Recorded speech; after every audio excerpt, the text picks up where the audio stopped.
প্রথমত হচ্ছে এই জাতীয় আয়োজনগুলো সমাজের সাথে বিশ্ববিদ্যালয়ের সম্পর্ক তৈরি করে এবং জ্ঞান চর্চা যে শুধুমাত্র বিশ্ববিদ্যালয়ের বিষয় নয়, সারা সমাজে ছড়িয়ে পড়ার বিষয়। এই জাতীয় আয়োজনগুলো সেই পথ অনেকটু সুগম করে। আমরা খুবই খুশি হয়েছি যে এর মাধ্যমে আমাদের পাঠক, গবেষক, সম্পাদক, প্রকাশক সবার মধ্যে একটা মেলবন্ধন তৈরি হবে এবং আলটিমেটলি এর বেনিফিট পুরো সমাজে ছড়িয়ে যাবে। খুবই খুশি হয়েছে। ছাত্র জনতা গণ অভ্যুত্থানে তো একটা বিষয় খুব পরিষ্কার যে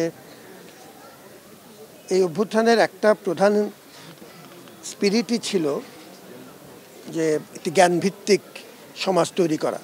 বৈষম্য থাকবে না, মানুষের মধ্যে মৌলিক জাস্টিস এবং ন্যায্যতা প্রতিষ্ঠিত হবে। এগুলো তো জ্ঞানের উৎপাদন এবং চর্চা ছাড়া সম্ভব না। ওই সমাজ যার ভিত্তি গড়ে উঠবে জ্ঞানকে কেন্দ্র করে। তো এই জাতীয় উদ্যোগগুলো আমাদের অভ্যুত্থানের চেতনা এবং অভ্যুত্থানের মূল সুরের সাথে খুব চমৎকারভাবে যায়।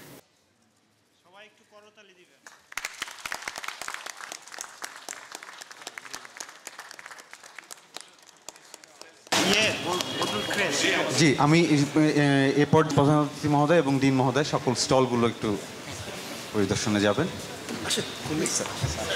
আচ্ছা, আইয়ুবের পরে দেখা হয়নি।